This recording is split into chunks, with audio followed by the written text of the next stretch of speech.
کے لیے ہے، اور میں نے کہا یہ سب سے بڑی دولت ہے، اور اس کے ساتھ سب کا تعلق مضبوط ہونا چاہیے۔ سید عالم نور مجسم شفیع معظم صلی اللہ تعالی علیہ وسلم نے فرمایا اقرأوا القرآن فإنه يأتي يوم القیامت شفیعا لأصحابہ، قرآن پڑھا کرو کہ قیامت کے دن قرآن اپنے پڑھنے والوں کی شفاعت کرے گا۔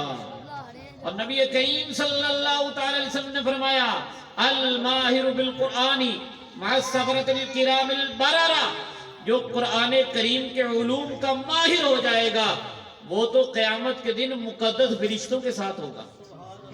والذی یقرأ القرآن ویتتأتأ وہو علیہ شاق لہ اجران، اور وہ بندہ جو قرآن پڑھنے کی کوشش تو کرتا ہے لیکن قرآن پڑھتے پڑھتے اس کی زبان اٹکتی ہے، اس کو مشقت ہوتی ہے، پھر بھی پڑھائی جاری رکھتا ہے، اللہ تعالیٰ اس کو ڈبل اجر عطا فرمائے گا۔ اور اسی لیے قرآن پاک پڑھنے والوں پر رشک بھی کرنا چاہیے، ان کو آئیڈیل بھی بنانا چاہیے۔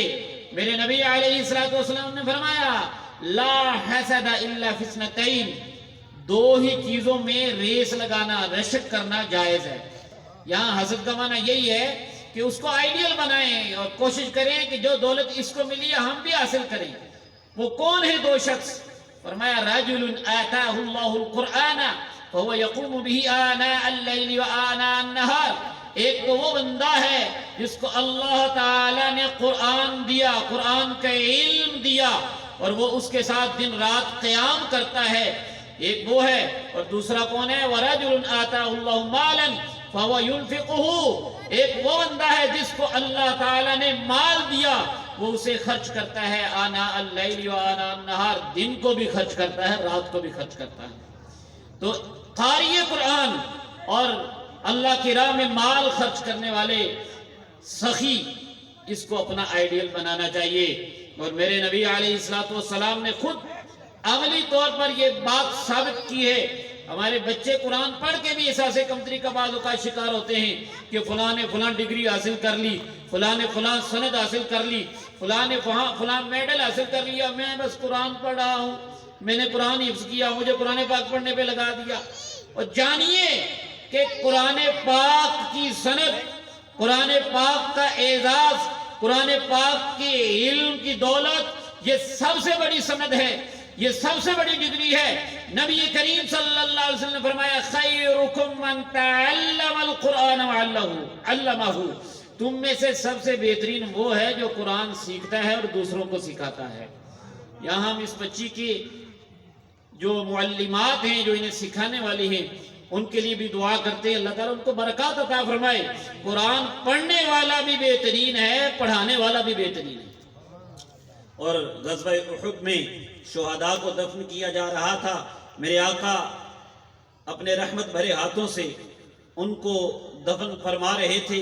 حضور علیہ السلام ایک ہی کپڑے میں دو دو شہیدوں کو ایک قبر میں رکھ رہے تھے، کیونکہ اس وقت بظاہر جو وسائل ہیں وہ کم تھے۔ جب لحد کے اندر رکھا جاتا ہے تو ظاہر ہے ایک کو آگے رکھنا ہے، ایک کو پیچھے رکھنا ہے، تو سوال یہ پیدا ہوا کسے آگے رکھیں کسے پیچھے رکھیں۔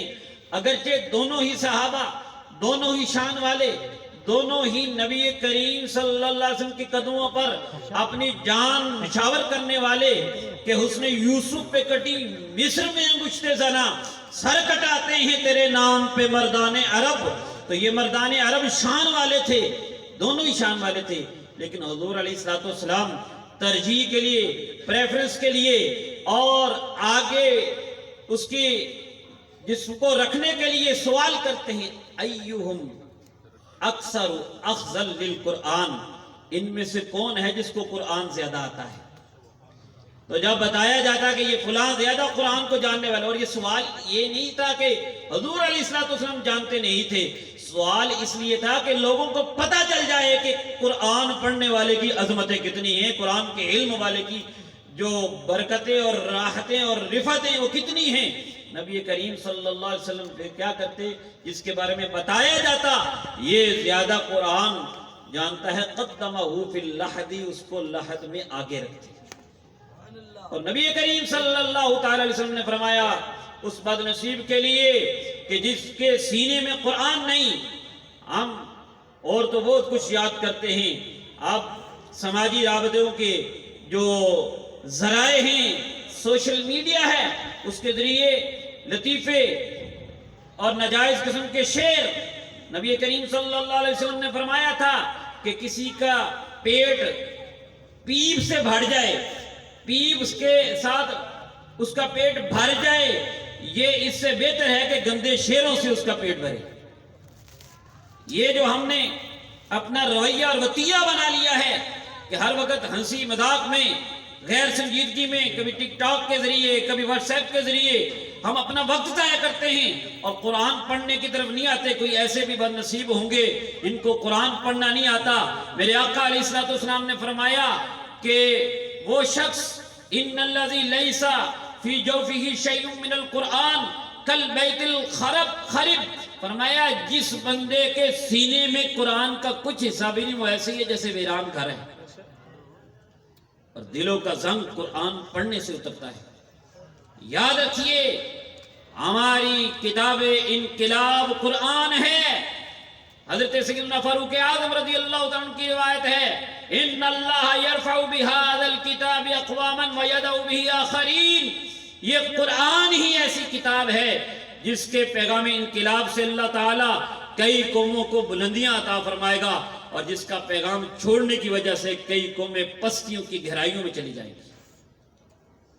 ہم دیکھیں کہ ہم کتنا ٹائم دیتے ہیں قرآن پاک. ہمارا دعویٰ ہے ہم قرآن والے ہیں. ہمارے محبوب علیہ الصلوۃ والسلام قرآن لے کر آئے ہیں تو ہم نے قرآن پاک کتنا پڑھا اور کیا اس سے سیکھا. آئیے سورہ زمر کی 2 آیات کو سنیے اور یہاں پر یہ پیغام لے کر جائیے.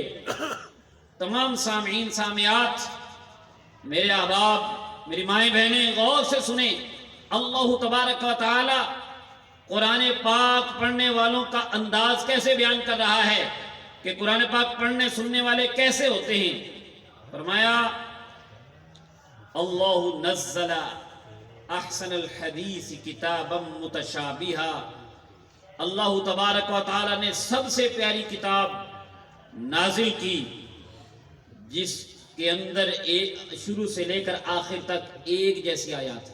متشابہ یعنی قرآن پاک شروع سے لے کر آخر تک ایک پیغام ہے، اس میں اختلاف نہیں ہے. مثانیہ اور یہ دوہرا بیان ہے. دوہرے بیان کا مطلب یہ ہے کہ اس میں اجر و ثواب کے وعدے بھی ہیں، اس میں عذاب کی وعیدیں بھی ہیں، اس میں کام کرنے کے لیے امر بھی ہیں اور کام روکنے کے لیے نہیں بھی ہے. یعنی جائز کام، جیسے کہ ہمارے بھائی برادری طریقت مولانا سرفراز رضوی صاحب بیان کر رہے تھے کہ اس میں امر بھی ہے کہ یہ کام کرنے ہیں اور اس میں نہیں بھی ہے کہ ان کاموں سے بچنا ہے. اسی طرح اس قرآن کے اندر خبریں بھی ہیں، احکام بھی. تو دوہرا بیان ہے. اور ایک معنی مثانی کا علماء کرام نے یہ کیا کہ یہ سب سے زیادہ بار بار پڑھی جانے والی کتاب ہے. یہ قرآن کریم، یہ سورہ زمر کی آیت نمبر 23 میں بیان ہو رہا ہے. اس قرآن کے سننے والوں کی شان کیا ہونی چاہیے، انداز کیا ہے. فرمایا جو رب سے ڈرتے ہیں نا وہ قرآن کیسے سنتے ہیں. تقشعر منہ جلود الذین یخشون ربہم، جو اپنے رب کی خشیت رکھتے ہیں، رب سے ڈرتے ہیں، ان کا قرآن سنتے ہوئے حال یہ ہوتا ہے کہ بدن پر رونگٹے کھڑے ہو جاتے ہیں. ثم تلین جلودہم وقلوبہم الی ذکر اللہ.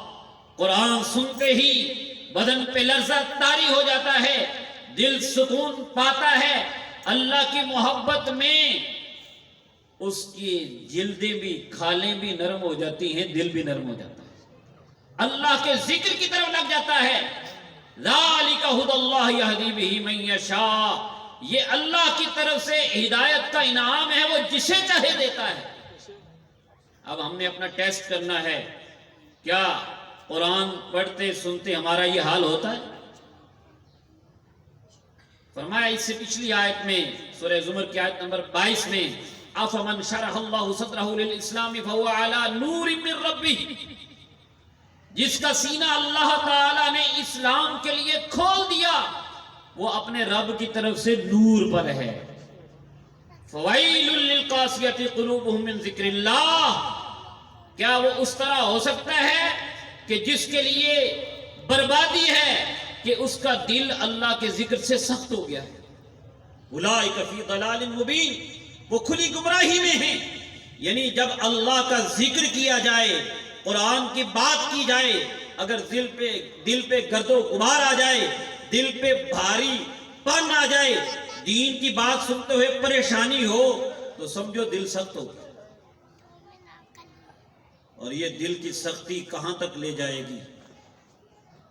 بنی اسرائیل کے بارے میں سورہ مائدہ کی آیت نمبر 13 میں اللہ تبارک و تعالی نے ارشاد فرمایا فَبِمَا نَقْضِهِمْ مِيثَاقَهُمْ، ان کے وعدے توڑنے کی وجہ سے لَعَنَّاهُمْ، ہم نے ان پر لعنت کی، وَجَعَلْنَا قُلُوبَهُمْ قَاسِيَةً، اور ان کے دلوں کو ہم نے سخت بنا دیا۔ اللہ کا کلام سنتے تھے، اللہ تعالیٰ سے کیے ہوئے وعدے پورے نہیں کرتے تھے تو کیا ہو گیا؟ دل سخت ہو گئے۔ اب دل سخت ہوئے تو انہوں نے کیا کیا؟ یحرفون الکلم عن مواضعہ، اللہ کی کتابوں کو بدلتے ہوئے شروع کر دیا۔ تورات و انجیل کو بدلا گیا۔ وجہ یہ تھی کہ دل سخت ہو گئے تھے، احکام سن کے بھاری پن محسوس کرتے تھے اور اپنی نئی نئی راہیں نکالتے تھے۔ وَنَسُوا حَظًّا مِّمَّا ذُكِّرُوا بِهِ، اللہ تعالیٰ نے فرمایا وجہ یہ بھی تھی کہ ہم ان کو جن جن باتوں کی نصیحت کتابوں میں کی گئی تھی ان کو بھول گئے تھے۔ یہ بنی اسرائیل کا حال ہے۔ اللہ تبارک و تعالیٰ نے سورہ حدید کی آیت نمبر 16 میں ہمیں متوجہ کیا، فرمایا أَلَمْ يَعْنِ لِلَّذِينَ آمَنُوا أَن تَخْشَعَ قُلُوبُهُمْ لِذِكْرِ اللَّهِ وَمَا نَزَلَ مِنَ الْحَقِّ، کیا ایمان والوں کے لیے ایسا وقت نہیں آیا کہ اللہ کے ذکر اور اللہ کی نازل کردہ کتاب کی وجہ سے ان کے دل جھک جائیں؟ وَلَا يَكُونُ كَالَّذِينَ أُوتُوا الْكِتَابَ مِن قَبْلُ، اور پہلے اہل کتاب کی طرح نہ ہو جائیں۔ کیا ہوا تھا؟ فَطَالَ عَلَيْهِمُ الْأَمَدُ، کتابیں نازل ہونے کے بعد جو کافی مدت گزرتی جانے لگی، گزر گئی، فَقَسَتْ قُلُوبُهُمْ، پھر ان کے دل سخت ہو گئے، وَكَثِيرٌ مِّنْهُمْ فَاسِقُونَ، اور ان میں سے اکثر نافرمان ہو گئے۔ کتابوں کو جیسے جیسے وقت گزرتا گیا انہوں نے اپنے اپنے خواہشات کی پیروی شروع کر دی، اپنے اپنے لیڈروں کے پیچھے لگ کے اللہ کے احکام کو چھوڑنا شروع کر دیا۔ قرآن پاک یا تو پڑھتے ہی نہیں تھے، اپنی کتابیں یا تو پڑھتے ہی نہیں تھے تورات و انجیل، یا یہ ہے کہ اس میں تعویل کرتے تھے، رد و بدل کرتے تھے۔ قرآن پاک نے سورہ بقرہ میں یہی فرمایا فَنَبَذُوهُ وَرَاءَ ظُهُورِهِمْ كَأَنَّهُمْ لَا يَعْلَمُونَ، انہوں نے کتابوں کو اپنے پشت پیچھے ڈال دیا گویا کہ انہیں علم ہی نہیں۔ میں آپ سے بڑے ادب سے یہ پوچھتا ہوں، کیا ہم قرآن کے احکام پر عمل کر رہے ہیں؟ کیا ہمارا سینہ محبت قرآن سے کڑتا ہے؟ کیا ہماری آنکھوں سے چمچم آنسو بہتے ہیں؟ یہ وہ آیت ہے جو ابھی میں نے پڑھی سورہ حدید کی، جب یہ کہا جاتا تھا کیا مومنوں کے لیے وہ وقت نہیں آیا کہ ان کے دل جھک جائیں اللہ کے ذکر اور قرآن پاک کے نازل کردہ آیات کی وجہ سے؟ حضرت عبداللہ ابن عمر رضی اللہ تعالیٰ عنہما کے بارے میں ان کے غلام نافع بتاتے ہیں اتنا روتے کہ بے حال ہو جاتے۔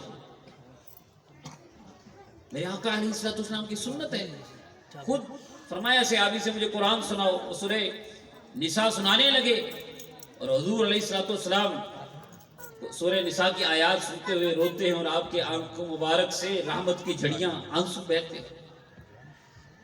وَإِذَا سَمِعُوا مَا أُنزِلَ إِلَى الرَّسُولِ تَرَىٰ أَعْيُنَهُمْ تَفِيضُ مِنَ الدَّمْعِ، قرآن نے ایسے لوگوں کا ذکر فرمایا 7ویں پارے کی پہلی آیت کہ جب وہ اللہ کی نازل کردہ کتاب کو سنتے تھے تم دیکھتے تھے کہ ان کی آنکھیں آنسو بہاتی تھی۔ مِمَّا عَرَفُوا مِنَ الْحَقِّ، حق کو پہچان کر۔ تو یہ حضرت فضیل بن عیاض رحمۃ اللہ تعالیٰ علیہ جو بہت بڑے ڈاکو تھے اور ایک لونڈی کی طرف متوجہ ہوئے، اس کی دیوار پھلانگنے لگے ہی تھے کہ کسی نے یہی آیت پڑھی الم یعنی للذین آمنوا ان تخشع قلوبہم لذکر اللہ، کیا مومنوں کے لیے ایسا وقت نہیں آیا کہ ان کا دل اللہ کے ذکر کے لیے، اللہ کی نازل کردہ کتاب کے لیے جھک جائے؟ ایسی رکت طاری ہوئی، دنیا ہی بدل گئی۔ حضرت فضیل بن عیاض رحمت اللہ تعالیٰ علیہ فوراً واپس ہوئے، اپنے ارادے سے تائب ہوئے اور ایک جگہ پہنچے، وہاں کچھ لوگ جمع تھے قافلے والے، وہ سوچ رہے تھے رات یہاں ٹھہریں یا نہ ٹھہریں، کوئی کہتا ٹھہر جاؤ، کوئی کہتا نہ ٹھہرو، یہاں ایک بہت بڑا ڈاکو فضیل بن عیاض ہے، وہ تو قافلہ لوٹ لے گا۔ حضرت فضیل بن عیاض رحمت اللہ تعالیٰ علیہ پر مزید رکت طاری ہو گئی، کہا میں اتنا گناہگار ہو گیا کہ رات کو بھی گناہ کرتا ہوں، دن کو بھی گناہ کرتا ہوں، اور لوگ میرا ذکر کرتے ہیں، مجھ سے ڈرتے ہیں، اللہ کی بارگاہ میں تائب ہو گیا۔ اسی طرح بے شمار واقعات ہیں، تو قرآن کو اس طرح پڑھیے، اس طرح سمجھیے، اس طرح سنیے کہ یہ کتاب انقلاب ہے، یہ احکام کی کتاب ہے، اسے مذاق نہ بنائیں، یہ تو میرے اور آپ کے آقا علیہ السلام کی نعت ہے، حضور علیہ السلام کی ادائیں ہیں، نبی کریم صلی اللہ علیہ وسلم کی اس میں باتیں ہیں، اسے چھوڑ کے اور کہاں جائیں گے؟ آئیے قرآن پڑھیے۔ اعلیٰ حضرت رحمت اللہ تعالیٰ نے بڑی خوبصورت بات کی ہے نا کہ قرآن کیا ہے کلام الہی بشمس الضحیٰ، تیرے چہرہ نور فضا کی قسم، قسم شب تار میں راز یہ تھا کہ حبیب کی زلف دوتا کی قسم، وہ خدا نے ہے مرتبہ تجھ کو دیا، نہ کسی کو ملے نہ کسی کو ملا، کہ کلام مجید نے کھائی شہا، تیرے شہر و کلام و بقا کی قسم۔ اگر ہم عاشق رسول ہیں، عشق رسول صلی اللہ علیہ وسلم کا دعویٰ کرتے تو رسول کریم کی ادائیں تو قرآن میں، قرآن کی طرف آئیں اور یاد رکھیں، ہم مذاق اڑا رہے ہیں آج کے دور میں، کہیں تماشوں کے ذریعے، کہیں ڈراموں کے ذریعے، کہیں اپنے میسیجز کے ذریعے۔ یاد رکھیں کسی مولوی کی ذات کی بات ہو، کسی پیر کا اپنے عمل کی بات ہو تو وہ آپ کا اپنا خیال ہے، آپ اس پر جو مرضی کہیں، لیکن جب کوئی آپ کو قرآن کی بات بتاتا ہے، جب کوئی حدیث کی تعلیمات سے، قرآن پاک اور حدیث کی روشنی میں دین کے بنیادی احکام ہیں، اللہ تعالیٰ کے بارے میں، فرشتوں کے بارے میں، رسولوں کے بارے میں، کتابوں کے بارے میں، جنت کے بارے میں، اور اسی طرح جنت کی حوروں کے بارے میں، اور دیگر معاملات میں جو قطعی آیات سے باتیں ثابت ہیں، ان کا مذاق کبھی نہ اڑائیں، ان کے لطیفے نہ بنائیں، ان کو اپنے ڈسکس میں نہ لائیں۔ خدا کے لیے اپنے ایمان کی حفاظت کریں، ایمان سب سے بڑی دولت ہے۔ ایمان چلا گیا، ایمان کے بغیر دنیا سے گئے تو آخرت میں جہنم مقدر بنے گی۔ ہنس لو، کھیل لو، لیکن قرآن و حدیث کی تعلیمات سے، دین کی بنیادی اعتقادات سے نہ مذاق بناؤ، بلکہ ہنسنے کھیلنے سے بھی بچو۔ میرے آقا علیہ السلام کا ارشاد ہے، ترمذی شریف کی حدیث نمبر 2419 میں فرمایا کہ اللہ تعالیٰ کے ذکر کے علاوہ زیادہ باتیں نہ کرو، کیونکہ جب اللہ کے ذکر کے علاوہ زیادہ باتیں کرتے ہو دل سخت ہو جاتا ہے، اور اللہ تعالیٰ سے سب سے زیادہ دور وہی ہے جس کا دل سخت ہے۔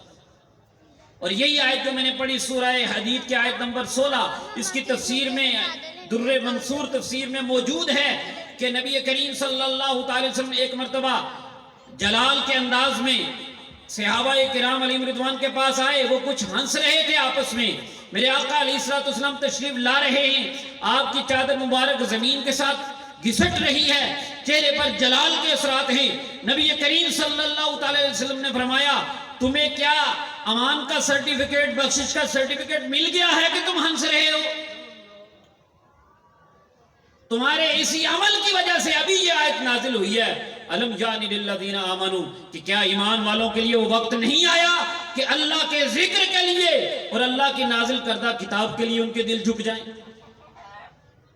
نبی رحمت صلی اللہ تعالی علیہ وسلم سے صحابہ کرام علیہم رضوان عرض کرنے لگے حضور بتائیے ہمارے اس ہنسنے کا کفارہ کیا ہے؟ فرمایا جتنا ہنسے ہو اتنا ہی رونا، جتنا ہنسے ہو اتنا ہی رونا۔ کاش ہمیں اللہ تبارک و تعالی کی محبت میں نبی کریم صلی اللہ تعالی وسلم کے عشق میں رونے والی آنکھ مل جائے، تڑپنے والا دل مل جائے۔ الہی تڑپنے پھڑکنے کی توفیق دے، دلے مرتضی سوز صدیق دے۔ یہ غفلت کے پردے کب ہٹیں گے؟ یہ میں جو مذاق کی باتیں کر رہا تھا کہ جو لوگ آج کل ہنسی مذاق میں دین کی بنیادی اعتقادات کا مذاق اڑا رہے ہیں، اور کئی سنجیدہ بڑی بڑی سیٹوں پہ بیٹھنے والے بھی ایسی باتیں کرتے ہیں، دین کو اپنی ڈسکس میں لاتے ہیں اور دین داروں پر تنقید کرنے کی آڑ میں دین کی بنیادی تعلیمات کا مذاق اڑاتے ہیں، ان کے لیے سورہ توبہ کی آیات نمبر 65 اور 66 اس کی وہ تلاوت کریں، ترجمہ پڑھیں، اس کی تفسیر پڑھیں۔ اللہ تبارک و تعالیٰ کے رسول صلی اللہ تعالیٰ علیہ وسلم سے فرمایا اللہ تعالیٰ نے وَلَئِن سَأَلْتَهُمْ لَيَقُولُنَّ إِنَّمَا كُنَّا نَخُوضُ وَنَلْعَبُ۔ منافقین جب ہنسی مذاق کرتے تھے دین کی تعلیمات کا، تو وہ نبی کریم صلی اللہ علیہ وسلم سے اللہ تعالیٰ نے فرمایا کہ اے محبوب جب تم ان سے پوچھتے ہو تو کہتے ہیں انما کننا نخوض ونلعب، ہم تو یوں ہی ہنسی اور کھیل کر رہے تھے، وقت گزار رہے تھے۔ ایک تفسیر میں یہ ہے کہ غزوہ تبوک کی طرف جب نبی کریم صلی اللہ علیہ وسلم جا رہے تھے تو منافقین کا ایک گروہ آپس میں باتیں کر رہا تھا، یہ کیسے روم والوں سے جیتیں گے، یہ سمجھتے ہیں کہ ہم روم والوں کو فتح کر لیں گے، ان کا خیال ہی ہے، اور پھر آپس میں ہنستے تھے۔ اللہ تعالیٰ نے محبوب کریم صلی اللہ علیہ وسلم کو ان کے علیحدہ بات کرنے کی خبر دی، محبوب کو یہ غیب کی خبر دی، اور محبوب سے فرمایا ہے محبوب جب ان سے پوچھو گے تو کیا کہیں گے؟ ہم تو بس کھیل کر رہے تھے، بس وقت گزار رہے تھے، سفر میں تھے تو گپ شپ کر رہے تھے، بس ہنسی مذاق کر رہے تھے۔ تو اللہ تبارک و تعالیٰ نے فرمایا اے محبوب ان سے فرماؤ قل اباللہ وآیاتہ ورسولہ کنتم تستہزئون، محبوب ان سے کہو کیا اللہ اور اس کی آیات اور اس کے رسول سے تم مذاق کرتے ہو؟ لا تعتذروا قد کفرتم بعد ایمانکم، اب کوئی عذر اور معذرت پیش نہ کرو، تم ایمان کے دعوے کے بعد کافر ہو گئے۔ اس جیسی دیگر آیات میں ہماری توجہ دلائی گئی ہے۔ ایک روایت میں یوں ہے کہ نبی کریم صلی اللہ علیہ وسلم نے ایک بندے کی اونٹنی گم ہو گئی تو حضور علیہ السلام نے بتا دیا، اللہ نے اپنے محبوب کو غیب کی خبریں عطا فرمائی تھی، محبوب نے بتا دیا کہ فلاں جنگل میں وہ اونٹنی ہے، تو کچھ منافق ہنسنے لگے ان کو کیسے پتا، تو اس پر یہ آیت نازل ہوئی۔ بہرحال جیسے بھی ہو دین کی باتوں کا مذاق ہو، وہ چاہے کسی انداز کی بھی بے ادبی گستاخی ہو، وہ قرآن پاک کی بے ادبی ہو، وہ آیات قرآنیہ کا مذاق ہو، وہ کسی رسول، کسی بھی رسول اور خاص کر رسولوں کے سردار محمد مصطفیٰ صلی اللہ علیہ وسلم کے حوالے سے ہو یا دین کی کسی تعلیمات کے حوالے سے ہو، بیگانہ کرے یا اپنا کرے، یاد رکھے اس کے لیے قرآن نے واضح کہا ہے کہ وہ کفر میں چلا گیا۔ تو اس لیے اپنے ایمانوں کی حفاظت کرنی چاہیے۔ میں نے یہ ساری باتیں اس لیے کی کہ آپ قرآن پاک کی مبارک محفل میں آئے ہیں، تو قرآن سے ہم اپنا رشتہ جوڑیں، ہم سمجھیں، ہم جانیں کہ کوئی اگر بات کر رہا ہے، دین کی بات بتا رہا ہے، تو کیا قرآن و حدیث میں ہے یا اپنی طرف سے کر رہا ہے؟ اگر قرآن و حدیث میں ہے تو اس کو مانیں، منافقوں کی طرح یہ نہ کریں کہ مذاق اڑائیں۔